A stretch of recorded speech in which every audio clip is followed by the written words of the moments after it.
So you've mastered lighting and framing, but have you mastered what makes you shoot in the first place? Does that even make sense, mate? So you've mastered lighting and framing. Congratulations.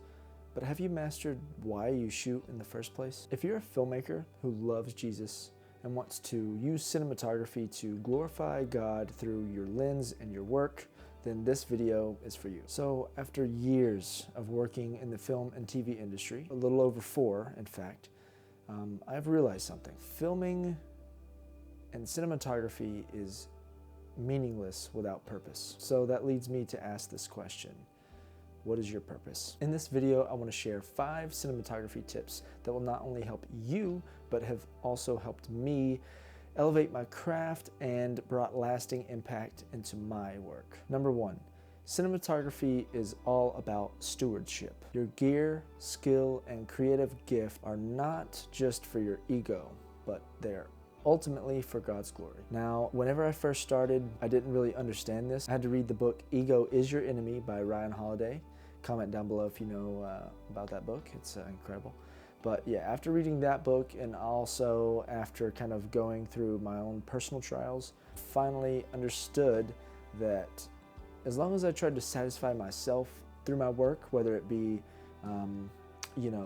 framing or even lighting, things that I just wanted to get right and not just really learn to steward the gift that I've been given, just didn't give me that deep satisfaction that I was longing for. So another big point I want to make here is steward what you have been given with excellence, whether it's an iPhone or an ARRI or a Sony FX6, just like I'm filming on right now. Another thing that I want to make extremely clear is if you cannot be a good student, then you'll never be a good master. So obviously, whenever you're starting in the filmmaking industry, you won't start off as a DP. You will not start off as the head of the department. You'll always have to, well, depending on who brings you in, right? But you'll always usually start off as the PA or the grip or the person at the bottom of the totem pole, and you'll really just have to learn how to cultivate being taught and just really mastering that sense of learning from others. So a piece of scripture that I found for this specific point is Colossians 3 verse 23 is, whatever you do, work heartily as for the Lord and not for men.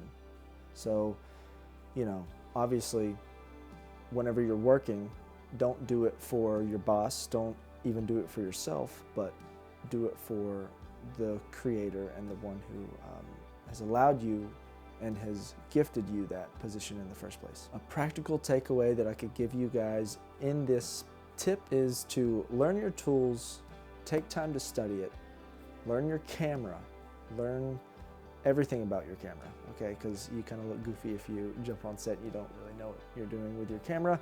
I have been that guy before. Study light, study hair lights, study key lights, Here's a nice little hair light that I have. Study kickers, study composition, everything that you need to learn in the field, in the vastness of the job title as DP, you will need to know that and so much more. So study, study, study. Tip number 2, lighting. Finally, lighting is the language of the spirit. So light sets the tone for a scene, whether it be a horror scene or it's a comedy.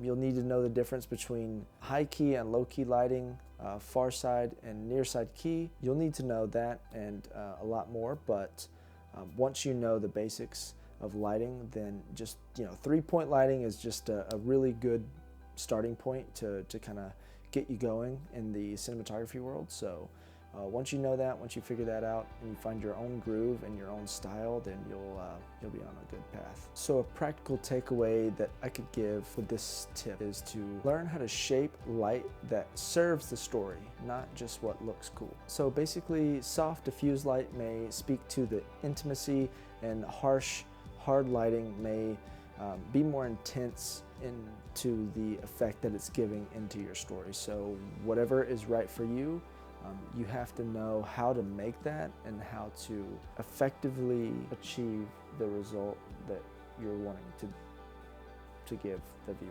Tip number 3, composition reflects perspective. Where you place the subject truly matters. So framing communicates what the audience should feel and what they should care about, and that matters more than lighting in a sense, right? In a sense, so lighting and camera settings and the intentionality behind the story all ties in together, but if you don't have the right framing, then it can kind of throw the viewer off. Just like God sees the bigger picture, as cinematographers, we are called with purpose to see the bigger picture in the scene.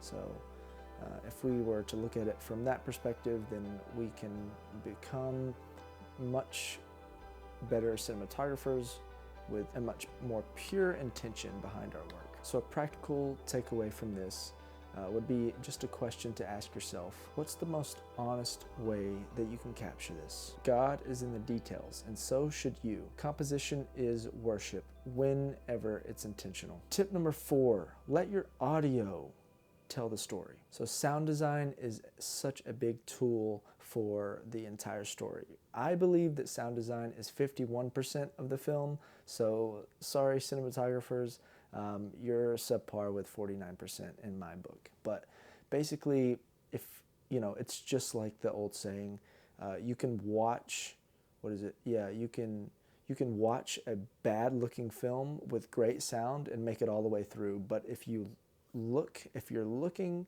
or watching a beautiful made film with terrible sound, then you probably can't make it all the way through. So whether you're using ambient sound, silence, or even worship music, use it strategically. So I am actually not a sponsor, but I do use Artlist for all of my sounds and all of my sound designs, all of my music in my videos, even my stock footage that I overlay in my videos. I've been using them for years, so they have not let me down. So yeah, Artlist, if you want to sponsor a video, maybe in the future. All right, so tip number 5, the last tip: tell stories that point back to the truth. If you think about it, cinematography is not only technical, it's also spiritual. If you think about it this way, every story has the power to reflect the heart of the creator. Whether it's a wedding film or a commercial, just make sure that you're doing your best to tell your story through the eyes of the one who created you. So another valuable takeaway that I would love to just kind of give you guys is, obviously we do not need to preach in every frame, right? So we don't need to preach, if you've ever seen The Chosen, right? I know that I obviously have, right? You can kind of subtly see the crosses as production designs in some of the shots, but they don't have it in every single shot, right? That would just get old, right? That would just get old, get boring, get monotonous, right? So you don't want to preach in every single frame, but you do need to point. So whatever that may mean, whether it's the implication of what you are trying to tell the viewer in this specific scene. So God is not looking for the most skilled shooter. He's looking for the most surrendered. So one thing that I could definitely tell you guys is you don't need to just learn film theory, okay? It definitely helps, okay? Film production and being on set, and obviously that's how I know everything, is I had to go on set first to learn what it's like. But your real power only comes from Him, right? So don't get blindsided whenever you're on set and you're feeling exhausted and you're feeling purposeless. Just remember who brought you onto the set. So if this video helped you, share it with another creative that needs to be reminded that their work matters to God. Subscribe if you're also trying to build a career that is focused around faith, and I just cannot wait to see where this journey leads me. Only God knows.